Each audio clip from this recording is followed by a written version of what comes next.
नमस्कार, स्वागत है आपका हमारे विशेष कार्यक्रम हॉट टॉक में।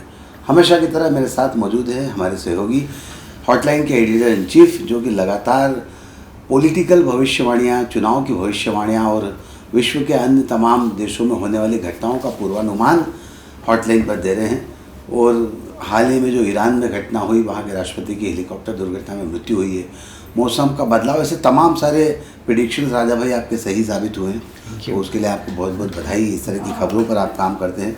एक नया जोनर क्रिएट किया आपने, जहाँ पत्रकारिता के साथ एस्ट्रो जर्नलिज्म में इसे कहूँगा। बहरहाल इस तपती झुलसती गर्मी के बीच जो मौसम का पारा चढ़ रहा है, राजनीति की सियासत का पारा चढ़ रहा है, घोटालों का पारा चढ़ रहा है। घोटाले से आप समझ गए होंगे कि मैं किस घोटाले की बात कर रहा हूँ, लेकिन इस घोटाले को भी मैं विस्तार से राजा भाई के साथ चर्चा करूँगा और आप तक सब बात निकल कर सामने आएगी। बहरहाल राजा भाई, 5 चरण चुनाव के हो चुके हैं। औसत मतदान जो है लगभग 60% हो चुका है। और ये चुनाव किस दिशा में जा रहा है, चुनाव के मुद्दे क्या हैं, और इस चुनाव में तरह तरह के हमको अलग अलग अनुमान देखने को मिल रहे हैं, और ये कह सकते हैं कि कुछ लॉफ्टर शो भी देखने को मिल रहे हैं नेताओं के। क्या कहते हो आप? बड़ी इम्पोर्टेंट बात है, ये चुनाव के मुद्दे क्या हैं, चुनाव का केंद्र बिंदु क्या है। देखिए, मेरी समझ से आप और मैं दोनों पिछले 2 दशक से अधिक समय से पत्रकारिता कर रहे हैं। ये जो पार्लियामेंट का इलेक्शन है, जो ये लोकसभा का चुनाव है, मुझे समझ में आता है कि इस चुनाव में कोई मुद्दा नहीं है। इशू लेस चुनाव नज़र आता है मेरे को। ये इसमें कोई ऐसा इशू नहीं है जिस पे वोटिंग हो रही हो, इसमें कोई ऐसा इशू नहीं है जिस पर बात की जा रही है। उदाहरण के तौर पे 2014 से चलते हैं अपन। 2014 में अन्ना के आंदोलन ने भारतीय जनता पार्टी के लिए एक स्पेस बना दिया था, और मेरा तो स्पष्ट मानना है कि अन्ना का आंदोलन भारतीय जनता पार्टी और आरएसएस द्वारा प्रायोजित था। उस आंदोलन का लाभ बीजेपी को लेना था, संघ के द्वारा यह आंदोलन प्रायोजित था, ऐसा मेरा मानना है। तो जब अन्ना के आंदोलन में यूपीए की गवर्नमेंट को भ्रष्ट और निकम्मी साबित करने में कामयाब रहे, और फिर 2014 का चुनाव जो है यूपीए गवर्नमेंट के अगेंस्ट मैंडेट लेकर आया, भारतीय जनता पार्टी के पक्ष में लेकर आया। नरेंद्र मोदी की लैंडिंग तो बाद में हुई थी, लेकिन इसकी भूमिका पहले बन चुकी थी। तो एक चुनाव का मुद्दा था यूपीए गवर्नमेंट के अगेंस्ट वोटिंग का। वो अब आप और मैंने उसको महसूस भी किया है। चलिए फिर बात करते हैं 2019 के चुनाव की।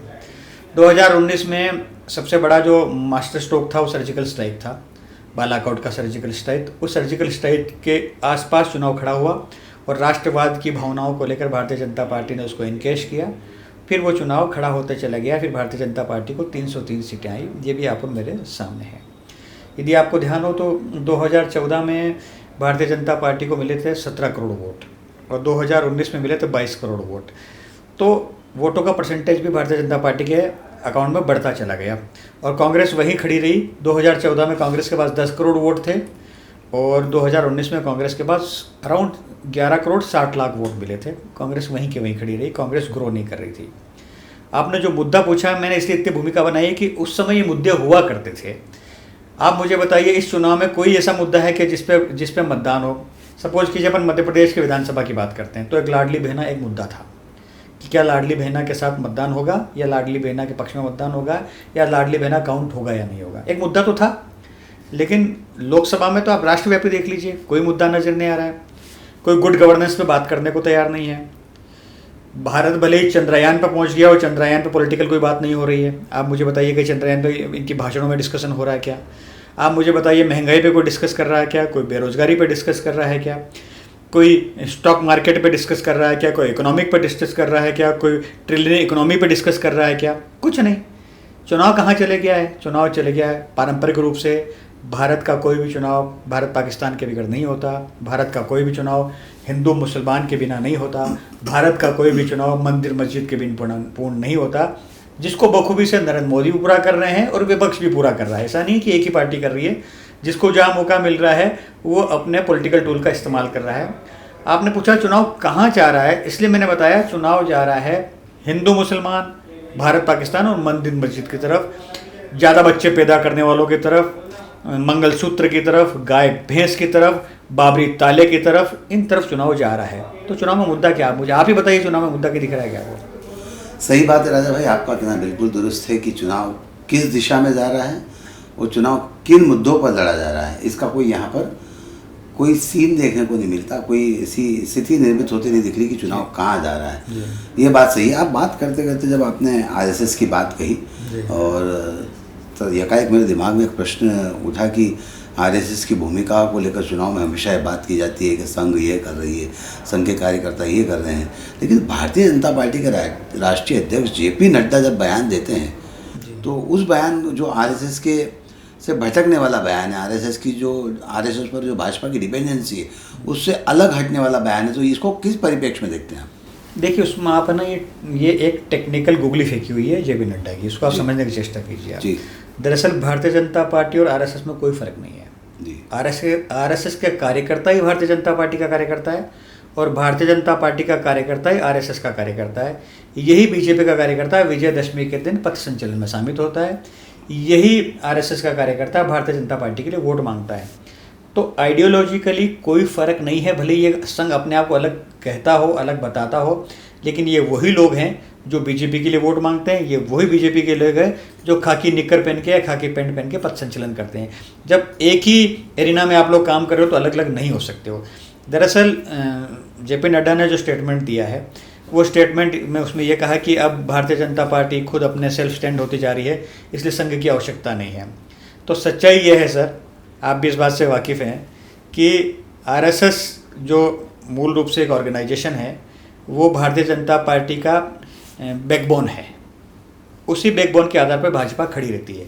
यदि आरएसएस वाकई में इनसे विड्रॉ कर ले तो मेरा ये मानना जैसे शेयर बाजार औंधे मुँह गिर रहा है ना, ये बीजेपी औंधे मुँह गिरती आपको नजर आए। ये जो 303 सीटों की बातें कर रहे हैं ना, ये 30 सीट ले आए तो बड़ी बात है। ग्रॉस रूट पे संघ का कार्यकर्ता ही भारतीय जनता पार्टी के लिए काम करता है और वो भारतीय जनता पार्टी का कार्यकर्ता ही संघ का कार्यकर्ता है, इसलिए उसको आइडियोलॉजी को डिफरेंट मत कीजिए आप। ये कई बार ये मोहन भागवत या जो संघ के बड़े लोग कहते हैं कि नहीं हम एक कल्चरल ऑर्गेनाइजेशन हैं, हम तमाम प्रकार के देश के अन्य मुद्दों पे काम करते हैं। हाँ करते हो, 364 दिन तो करते ही हो आप, लेकिन 365 दिन बीजेपी के लिए करते हो आप। जब 65वां दिन आता है ना भाजपा के लिए करते हो, तो फिर आप अलग कैसे हुए? ये कोई अलग नहीं है, दोनों एक ही थाली के चट्टे बट्टे हैं, दोनों एक ही सिक्के के पहलू हैं। ये कुछ भी कहे बीजेपी आरएसएस है, आरएसएस बीजेपी है। नड्डा के इस बयान को इस रूप में देखा ना जाना चाहिए कि वो चाहते हैं कि हम पॉलिटिकल पार्टी के रूप में स्टैंड करें, आरएसएस की छाप हमारे पर जो लगी हुई है वो न रहें, लेकिन वो रहेगी क्योंकि आरएसएस के कारण ही बीजेपी का सर्वाइवल है। इसमें कोई रणनीतिक बात है? इसमें सीधी सीधी बात यह है कि अभी देखिए इस चुनाव के अंदर आप देख रहे हो संघ का जो एक्टिव कार्यकर्ता है वो आपको एक्टिव नहीं दिख रहा होगा, आप देखिए महसूस कीजिए इसमें जी। तो ये दरअसल ये बीजेपी जो है ना ये साबित करना चाह रही है कि हम ऑर्गेनाइजेशन लेवल पे हम खुद खड़े हो रहे हैं, हम खुद ही आगे बढ़ रहे हैं। तो ये यदि संघ इसको अपने दिल पे ले ले, नागपुर हेडक्वार्टर अपने दिल पे ले ले और एक फरमान जारी कर दे कि भाजपा के लिए काम नहीं करना, तो इनका गुगली आपकी हिट विकेट होते हुए नजर आया आपको ये। अब मैं आपको एक बात और आगे करता हूँ, चूँकि आपने इंपॉर्टेंट विषय छेड़ा है और शायद लोगों को कम मालूम होगा, मैं चाहता हूँ ऐसा टाइम के माध्यम से लोग जाने इस बात को।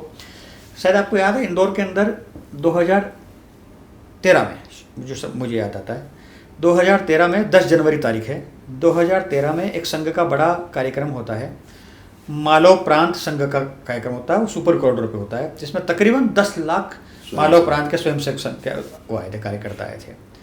उस समय मोहन भागवत ने लीड लिया था और मोहन भागवत, मुझे चूंकि याद है मैंने इसको कवर किया इसलिए उसको बहुत प्रामाणिकता से कह रहा हूँ आपको। मोहन भागवत ने सत्ता पलटने की हुंकार इंदौर से भरी थी। 2014 की सत्ता पलटने की हुंकार 2013 के जनवरी में इंदौर से भरी गई थी।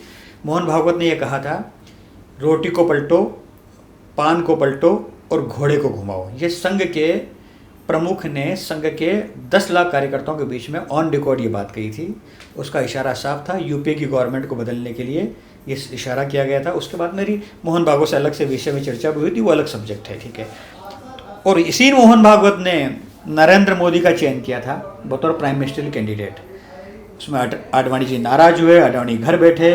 फिर मोहन भागवत ने, मुझे याद आता, गोवा में एक पत्रकार वार्ता में ये कहा था कि संघ भारतीय जनता पार्टी को राख की ढेर से भी खड़ा कर देगा। ये कमेंट मोहन भागवत का था। तो आपने जो सवाल किया है ना जेपी नड्डा के बयान पे, मैंने उतना क्लैरिफिकेशन इसलिए दिया है कि minus RSS Bharatiya Janata party कुछ नहीं है। औंधे मुँह गिरे यदि संघ विड्रॉ कर लेता हूँ। अरे भाई, देश में जो हालात चल रहे हैं, जैसे आपने कहा कि चुनाव बाबरी पे लड़ा जाएगा, राम मंदिर पे लड़ा जाएगा, मंगलसूत्र पे लड़ा जाएगा, मुस्लिम समाज पे लड़ा जाएगा, ज़्यादा बच्चों पे लड़ा जाएगा, ये बात सामने आ रही, निकल कर दिख भी रही है। लेकिन ये नेताओं की जो जुबान फिसल रही है, वो जिस तरह से एक भक्ति का दौर वो चरम सीमा पर है। आप उसकी एक झलक मैं भी आपको दिखाता हूँ। आप देखिए कि किस तरह से संबित पात्रा ने गुणगान किया, उसके बाद उन्होंने माफ़ी मांगी। स्लिप ऑफ टंग है। संबित पात्रा एक ऐसे व्यक्ति हैं जो भारतीय जनता पार्टी की तरफ से विभिन्न चैनलों पर प्रवक्ता के तौर पर जाते हैं और वो लोगों की फिसलती जुबान को पकड़ने का काम करते हैं, लेकिन पहली बार उनकी भी जुबान फिसली है। मोदींकर भक्त जगन्नाथ, मोदींकर भक्त जगन्नाथ आउ आमे सब होचु मोदींकर परिवारजन। अनजाने में बाइट देते समय मैंने उसका उल्टा कह दिया कि मोदी जी के भक्त महाप्रभु हैं, कि मोदी जी के भक्त महाप्रभु हैं। ऐसा कभी संभव नहीं हो सकता है। तो अनजाने में ये त्रुटि हुई है। भारतवर्ष और विश्व के लिए वो सबसे बड़े देवता हैं, तो स्वाभाविक रूप से मुझे लगता है अनजाने में हुए एक स्लिप ऑफ टंग के लिए भी मुझे महाप्रभु जी से क्षमा याचना करनी चाहिए और मैंने निर्णय लिया है कि मैं उसके लिए उपवास भी करूंगा। राजा भाई क्या कहते हैं इसको लेकर आप? देखिए, स्लिप ऑफ टंग एक कॉमन फिनोमिना है सर, हो जाता है, उसमें इनकार नहीं कर सकता। जैसे मुझे कुछ कहना हो तो मेरा ब्रेन का ऑर्डर है, डिसऑर्डर कई बार हो जाता है। मैं इसको इस रूप में नहीं देख रहा हूँ, लेकिन इसके अलावा इनका जो भारतीय जनता पार्टी के लीडर्स का जो अहंकार है वो 7वें स्वर पे है, यह मान के चलिए आप। इसमें कोई दो राय नहीं है कि बीजेपी का आज के लीडर में चाहे कार्यकर्ता हो चाहे बड़ा नेता हो, दोनों के स्वर 7वें आसमान पे अहंकार के रूप में। और इनका अहंकार इस तरीके का है कि अपने आप को खुद ही भगवान मानने लगे हैं, खुद ही देव के अवतार मानने लगे हैं। तो स्लिप ऑफ टंग एक अलग सब्जेक्ट है, लेकिन एरोगेंसी चरम पर है, इसमें कोई संदेह है ही नहीं। बहुत रेयरेस्ट लोग ऐसे बचे हैं जो आपको समझ में आएगा कि पावर में रहने के बाद भी विनम्र हैं, वो बहुत रेयरेस्ट लोग बचे हैं। बाकी ये अहंकार का ही कमेंट है जो जेपी नड्डा का कमेंट है, जिसका आपने जिक्र किया ना, ये एक प्रकार से अहंकार रिफ्लेक्ट कर रहा है कि अब हमको जरूरत नहीं है संघ की। तो अहंकार 7वें आसमान पे। स्लिप ऑफ टंग किसी का भी, आपका भी हो सकता है, मेरा भी हो सकता है, लेकिन आपने बहुत इंपॉर्टेंट बात कही कि संबित पात्रा लोगों के स्लिप ऑफ टंग को पकड़ने की बात करते हैं, तो इनका स्लिप ऑफ टंग कैसे हो गया? और अभी जहाँ पे पुरी में चुनाव है, जहाँ से लड़ रहे हैं, तो हो सकता है कि ठाकुर जी उनका इलाज कर दें, क्योंकि यदि ठाकुर जी को मोदी का भक्त बताओगे तो ठाकुर जी को इलाज करना आता है, वो एक अलग पार्ट है, पॉलिटिकल वोट बैंक का विषय है वो। लेकिन यदि गलती एडमिट भी की है तो समझ में आने लगा कि ये बहुत बड़ा मतलब लोगों की आस्था और निष्ठा के ऊपर दुख देता है, एक प्रकार से कष्ट प्रदान करता है। फिर आपने जैसा कहा उसने माफ़ी मांग भी ली, लेकिन न इसको छोड़िए आप। मेरा आप सवाल है, सुप्रीम कोर्ट के आदेश के बाद राम मंदिर का निर्माण होगा, मानते हो आप इस बात को? जी, सुप्रीम कोर्ट का फैसला है ना जी। तो नरेंद्र मोदी कह रहे हैं कि कांग्रेस बाबरी ताला जड़ देगी। सुप्रीम कोर्ट का आदेश है भाई, मंदिर भारतीय जनता पार्टी के कार्यकाल में बना है, लेकिन आदेश सुप्रीम कोर्ट का, ध्यान रखिएगा आप, है ना। यदि सुप्रीम कोर्ट का आदेश ना हो तो आपकी सरकार भी आए और चले जाए, ठीक है। या फिर आप ऐसा कहो कि सुप्रीम कोर्ट आपके कहने पे करता है, दोनों में से एक बात तो करो आप। कोर्ट तो आपके कहने पे नहीं है ना, जब कोर्ट आपके कहने में नहीं तो कांग्रेस के कहने में कैसे हो जाएगी कोर्ट? कैसे बाबरी ताला जड़ दिया जाएगा? इस बात पे विचार किया जाना चाहिए। मोदी कहते हैं कि बुलडोजर चला दिया जाएगा राम मंदिर पे, कांग्रेस की गवर्नमेंट आई तो। देश की भोली भाली जनता को इतना मिसगाइड तो नहीं किया जाना चाहिए। राम मंदिर सुप्रीम कोर्ट के फैसले के बाद बना है, ध्यान रखिए आप। माना कि 500 साल में उसके सभी सनातन की तपस्या रही है उसके लिए, लेकिन बना सुप्रीम कोर्ट के फैसले से ही है, ये ध्यान रखिए आप। तो सुप्रीम कोर्ट के फैसले को न कांग्रेस पलट सकती है न भाजपा पलट सकती है, बुलडोजर चलाने तो दूर की बात है, ये आप ध्यान रखिए। और जो मंदिर बन चुका है वो भारत की नहीं विश्व की आस्था का केंद्र बन चुका है। इस पर सस्ती लोकप्रियता हासिल करने के लिए मोदी जो कमेंट कर रहे हैं उसकी मतलब एज ए जर्नलिस्ट मुझे उनकी बिलो स्टैंडर्ड कमेंट में मुझे दुख होता है। राजा भाई, राष्ट्रीय बातें कर ली हमने, राजनीति की बात कर ली, लेकिन हम जिस शहर में बैठे हैं ये कीर्तिमानों का शहर है जो लगातार देश में 7 बार स्वच्छता में प्रथम स्थान प्राप्त करे। वो शहर जो संभवतः देश में पहली बार नोटा के सबसे ज़्यादा इस्तेमाल का रिकॉर्ड बनाएगा। वो शहर ये भी संभव है कि सबसे बड़ी भारतीय जनता पार्टी की जीत का रिकॉर्ड दर्ज करेगा। उस शहर में एक कीर्तिमान जो कीर्तिमान कलंक के तौर पर देखा जा रहा है वो है नगर निगम का ये बड़ा घोटाला, जिसकी आंच दूर तक जा रही है और जिस वजह से इस शहर को कलंकित होने का भी मौका मिला है। बहुत क्या कहते हो आप? बिल्कुल सही कहा आपने। इंदौर म्यूनिसिपल कॉरपोरेशन में जो जिस तरीके से फर्जी भुगतान का जो मामला सामने आ रहा है, शुरुआती दौर में 28 करोड़ का आया, अब वो 100 करोड़ के ऊपर का विषय ऑन रिकॉर्ड समझ में आने लगा है। ये कोई सामान्य घटनाक्रम नहीं है, ध्यान रखो आप। मेरा तो सवाल ये है कि जब स्वच्छता में दौर नंबर 1 आता है, आते रहा है 6 बार से 7 बार तक, तो जो अवार्ड लेने जाने वाले लोग हैं वो महापौर और म्यूनिसिपल कमिश्नर होते हैं। वो लोग अवार्ड लेकर आते हैं राष्ट्रपति के हाथों से। तो इसमें इनकी जवाबदारी जिम्मेदारी क्यों नहीं तय हो रही है कि इस कलंक का जिम्मेदार कौन है? नीचे के लोगों पे जो भी लोग इन्वॉल्व थे वो तो अपनी जगह है ही, मॉरली अकाउंटेबल रिस्पॉन्सिबल ये वो लोग हैं जो वहाँ पे स्वच्छता का तगमा लेके आते हैं। तो ये तगमा भी उनके शीर्ष पे बनना चाहिए कि आपके कार्यकाल में, आपके टर्म में इतना बड़ा पेमेंट, फर्जी पेमेंट कैसे रिलीज़ हो गया, कितने फर्जी कागज बन गए, आप लोग कर क्या रहे थे? आप लोग गहरी नींद में सो रहे थे क्या उस समय? सवाल ये है सर, यदि आपका मॉडस ऑपरेंडी समझो तो हो सकता है एक्स साल के किसी भी टेंडर के डाटा को वाई साल के डाटा पे चढ़ाकर उसकी नोटशीट बना दी जाती है, उसकी फाइल बना दी जाती है, जो टेंडर हुआ ही नहीं। जब टेंडर हुआ ही नहीं तो काम तो होने की दूर की बात है। तो जिस जगह का टेंडर नहीं हुआ, जहाँ का काम नहीं बना, वहाँ का वर्क ऑर्डर कैसे रिलीज़ हो गया, वहाँ के बिल कैसे बन गए, फिजिकल वेरिफिकेशन किसने किया, कहाँ के पाइप डल गए, कहाँ का ड्रेनेज डल गया, कुछ कागज़ों पे, सब कुछ कागज़ों पे हो गया। और ये बड़े अफसर बैठे रहे, सिग्नेचर करते रहे और सैकड़ों करोड़ रुपए निकलते चले गए। तो ये कोई सामान्य बात नहीं है। अब देखिए कि दिल्ली में शराब की पॉलिसी पे ईडी जांच कर रही है, ठीक है ना, पीएमएलए के तहत। आप मुझे ये बताइए, सरकार को, मध्य प्रदेश की सरकार में कोई स्पेशल इन्वेस्टिगेशन की एजेंसी जांच नहीं कर रही उसकी, केवल पुलिस पे छोड़ दिया आपने। वो भी पुलिस भी कुछ सामान्य जांच कर रही है, पुलिस को एक्स्ट्रा ऑर्डिनरी उसमें लाइन बना के इन्वेस्टिगेशन नहीं कर रही है इस घटनाक्रम का। और मतलब जिन ठेकेदारों को, जिनको आप और मैं जानते नहीं, वो ऐसे लोगों की हिम्मत कैसे हो सकती है कि फर्जी बिल भी बना ले, फर्जी सिग्नेचर भी कर ले, एक्स अफसर के सिग्नेचर कर ले, वाई। फिर अफसर लोग कर क्या रहे थे ये बताइए मेरे को। तो ये जो इन्वॉल्व थे उनसे ज़्यादा तो अफसरों पे खड़ा हो रहा है। तो उस समय तत्कालीन जो भी अफसर रहे हो, जो भी महापौर रहे हो, जिम्मेदार वो लोग हैं इसके लिए कि हो क्या रहा था, आप कर क्या रहे थे, कौन से सेल की फाइल बनाई, किसने ऑडिट में भेजी, ये विषय बात के हैं। मैं बड़े अफसरों को उतना ही जिम्मेदार मानता हूँ जितना इसके अंदर नीचे के क्लर्क और जो भी जिनके भी नाम आ रहे हैं वो लोग जिम्मेदार हैं इसके लिए। बड़ा इस शहर के लिए एक कलंक का विषय है, कीर्तिमानों के इस शहर में। और इंदौर शहर में इस तरह की जो घटना नगर निगम में हुई है, जिस तरह के गतिविधियों को अंजाम दिया गया है, वो वाकई दुखद है। और अहिल्या की ये नगरी निश्चित तौर पर कलंकित हुई है। नहीं, इसमें वो सब जिम्मेदार है सर। देखिए, हाँ, इसमें वो सब अफसर जिम्मेदार हैं जो वहाँ पे गवर्न कर रहे हैं। जब आपको स्वच्छता का तगमा लेना चाहते हो तो इसका मेडल कौन, किसके गले में पहनाया जाना है, सवाल ये करता हूँ मोहन यादव से मैं कि ये भ्रष्टाचार चल रहा था।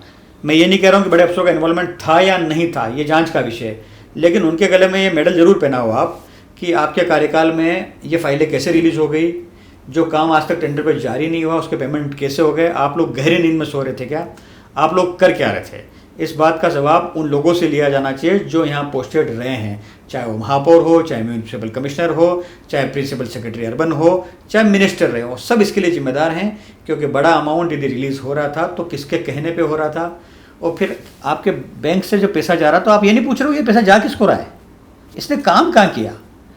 सर, आज आप नगर निगम में छोटा सा काम लेके जाइए 500 रुपये का, उसमें आपको 100 रुपये की रिश्वत देना पड़ेगी। तो जब फाइल 500 रुपये की फाइल नहीं सरक रही थी आपकी, तो करोड़ों रुपए की फाइल कैसे सरक गई? कौन था उसको सरकाने वाले, किसकी कंसर्न थी? ये बहुत गंभीर विषय है।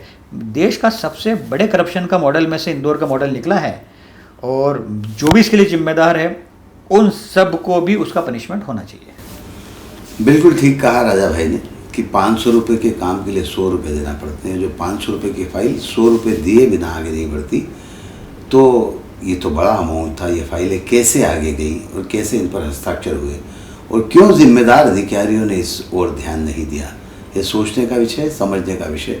बहरहाल जांच एजेंसियां, पुलिस अपने काम में लगी हुई है। क्या निकल कर आएगा या अंत में लिपापोती हो जाए, आने वाले समय में इन सब बातों का खुलासा होगा। बहरहाल आज के इस कार्यक्रम में बस इतना ही। सुनील जोशी और राजा शर्मा को दीजिए इजाज़त। नमस्कार।